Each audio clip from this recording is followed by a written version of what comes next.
After back-to-back-to-back power outages that left residents and businesses in downtown and Chinatown frustrated, power was restored this afternoon. The first outage happened a week ago today, affecting hundreds of businesses, office buildings, residents, and key government buildings. Then Monday night, power went out again, this time mainly affecting the Chinatown area following an underground fire. Power was restored to a majority of customers Tuesday night. And then last night, HECO says a flash arc forced crews to shut off power to about 3,000 customers. HECO this afternoon answered some questions and showed us the conditions crews are working in. Gina Mangieri reports.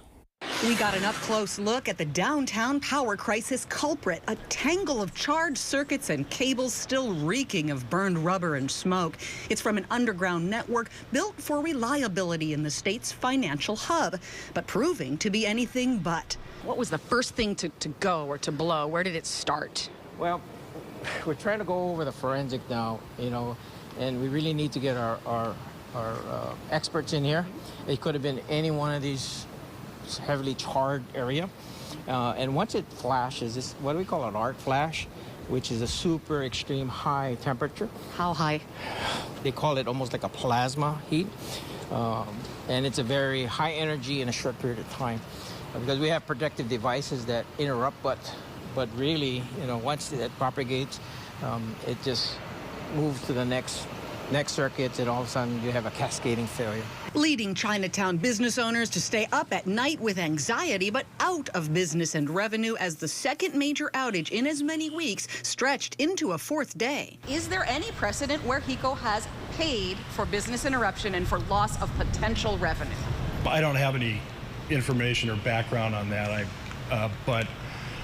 Again, I don't want to be listing the things that people can or can't put in for. We know every situation is unique, and that's why we look at every situation, in a unique way. The first thing we have to figure out, as we talked about before, is what was the cause of the outage. Mom and pop shops turning to off-the-shelf generators to salvage whatever they can from loss and spoilage. Has HECO or will HECO consider bringing any large-scale diesel generating capacity to this small area that these small businesses could tap into? Yes, we've actually looked at that, and we've actually